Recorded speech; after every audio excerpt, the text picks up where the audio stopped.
All right, we're back with another match from the All-Star Battle League Finals. This time I picked Kakyoin versus Jolyne. I didn't choose to go over Narancia versus Caesar because there wasn't really anything in it. If anyone wants me to go back over it and see if I can find anything, then I'll be happy to. But because there's a ton of stuff I want to talk about during this episode, let's get right into it.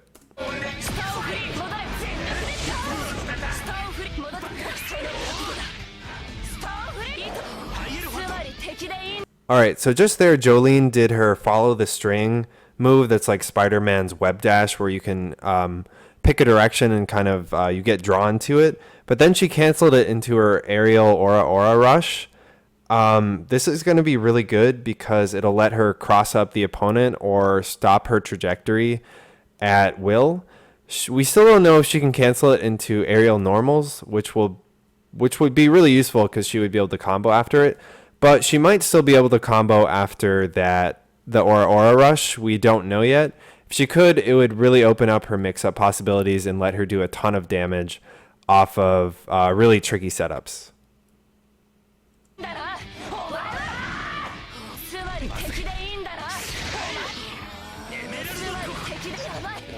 Alright, so either depending on the version or maybe it's charging the move, the ground Aura Rush for Jolyne, you're a pretty good opponent. It can go a lot further when Stone Free outstretches its limbs. The thing there that we just saw that was really important is even though she traded with Kakyoin's Emerald Splash, we saw that there are no hurt boxes at all on the outstretched limbs. This means that she'll be really safe when poking the opponent from mid-range using it. It's going to be such a strong tool. And it just seems like she'll be able to throw it out whenever the opponent is trying to poke her and inevitably win because there's no hurt box on it at all. A hurt box is just a place on a limb or usually on limbs of characters where they'll get hit. It signals if a hitbox, which is an area where an attack will hit, if it'll actually hurt someone, hit the opponent, if it overlaps with a hurt box.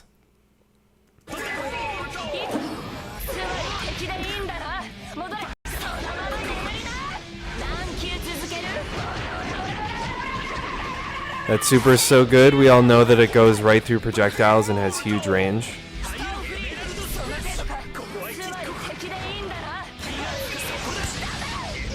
And I just love the design of Kakyoin. That wrap-up move and then blast them away.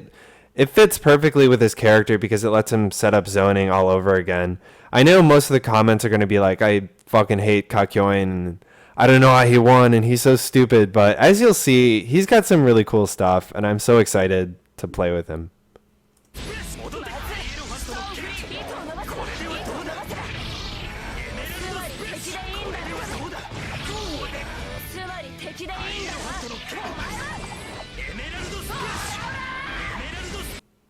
Yo!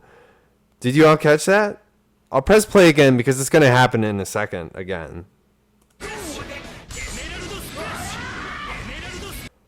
Alright, so Aerial Emerald Splash. When it hits an aerial opponent, it causes that little flipping stun state. It's the same state that happens if you hit someone air to air with a normal attack or just a ground attack. Normals create that state. And if you notice, she bounced on the projectiles multiple times, like 3 little bounces, and she got hit by all of them. And this is because the rules of this game's juggle state appear to be you can hit someone while they're bouncing if you hit them fast enough. As you saw, however, Jolyne dropped faster with the second bounce because there seems to be a gravity kind of system in the game to prevent infinites. I should talk right now about the juggle system because it's kind of confusing. I haven't been able to nail completely down the way it functions, except for a few things. As it stands, when characters are put into that flipping state, whether from normals or specials, they are definitely at least able to be hit if the next hit is fast enough. You can see this happen with stuff like Will's EX Hamon Cutter hitting someone in the air. They just keep getting hit until the projectile fades away. You also seem to be able to hit after the flip happens. As we can see here and stuff like way back in the pool matches, Diavolo anti-aired Kakyoin with a jumping normal attack. Kakyoin did the flip animation like really high up in the air, and then right as he was about to land, Diavolo was able to use his anti-air grab, and that might just be a property of that move. But at least in the flipping state, you're definitely moving. So you could either be vulnerable during it, which would make you vulnerable at all times, and the flip is just there to throw off juggles, or you could be invincible during a little part of it, and it would make juggles even harder. So you would have to hit them before they flip or after. Of course, to counteract potential infinites, there's this gravity system, which we'll take a look at right now. I think Jolyne was getting lower because the number of, when hits increase, there seems to be more gravity in a game.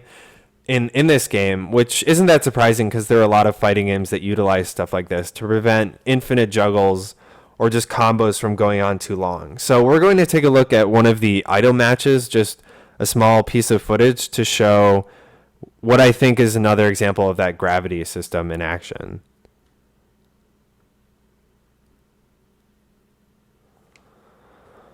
Woo, Nico. Hopefully this video still works.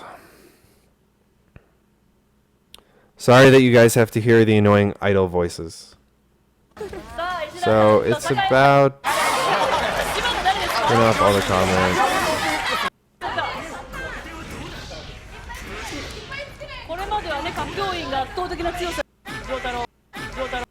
It's about a minute in. So it'll be right here in a second. Alright. Oh.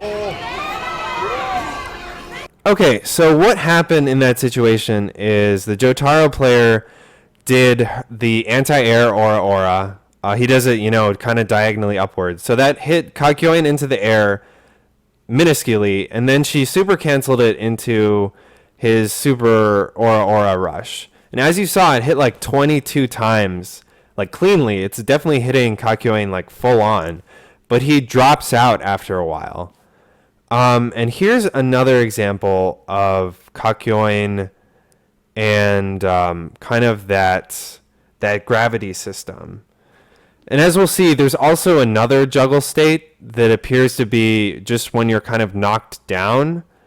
You don't go into a flip animation. You either drop straight to the ground or you can get popped up by certain things like Kakyoin's Emerald Splash, which we'll see right after this. So he's bouncing some more stuff that I just talked about. It's right here. So he got hit by the Hierophant barrier, and he's in this falling back state where he's not doing the flip. He's in a falling knockdown, and then he just got juggled repeatedly on those Emerald Splash, the actual emeralds. And as you saw, he went further and further down as the hits went on. So what does all of this mean for Kakyoin? Why did I start talking about this? Basically, it means that whenever he hits an anti-air Emerald Splash, like we saw with Jolyne, I'll go back to it. Basically, he'll at least be able to set up a Hierophant barrier and have it there as a setup, if not be able to use it and have the opponent land on it as part of a juggle. And if they land on it and it combos, then he'll be able to do stuff after it. As we just saw, it creates another juggle state. So he's going to be really strong in general about controlling space with his projectiles. Not only that, but if he lands stuff like anti-air hits, he'll be able to do damage. And if he has level 2, like 2 bars of super, if he hits that Hierophant barrier, he'll most likely be able to super cancel into his level 2 super and basically do that from anywhere on the screen. So whenever people are talking about Kakyoin being dumb and boring, it's just the CPU. Like, there's so much cool stuff that he's going to be able to do. And he's just going to love controlling space in the air or on the ground.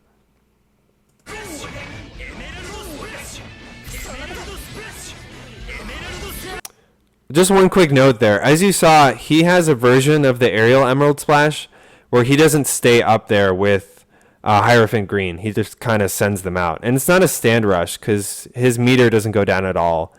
So I guess that'll be kind of tricky.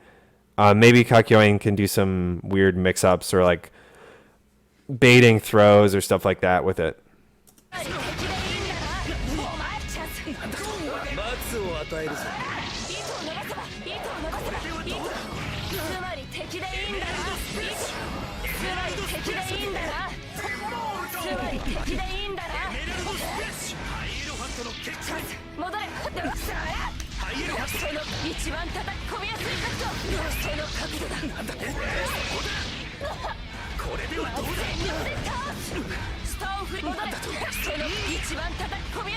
Jolyne might be able to combo after that. The CPU keeps trying to do stuff, but it doesn't work.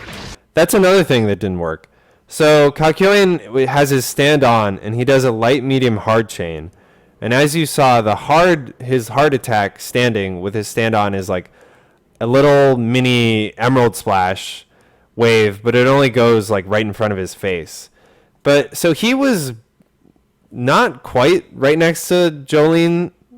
He was a little bit further out, but the light, medium into hard didn't combo. So that's going to limit him, at least when doing combos, and he'll have to find a more reliable chain to be able to do damage.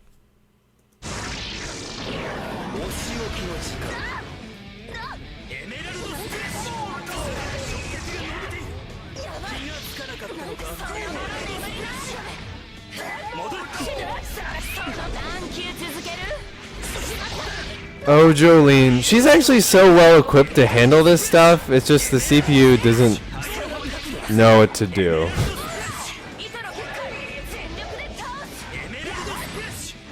They sometimes dodge stuff with her web string zip, but it's not enough.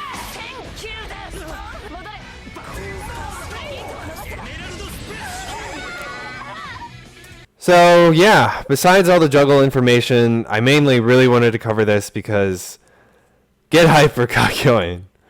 He's going to be dumb in these finals matches because the CPU is stupid, but he's going to be such a cool character to play as. If you like what I did, let me know some feedback. Like, comment, subscribe, whatever the hell people say. And thanks for watching.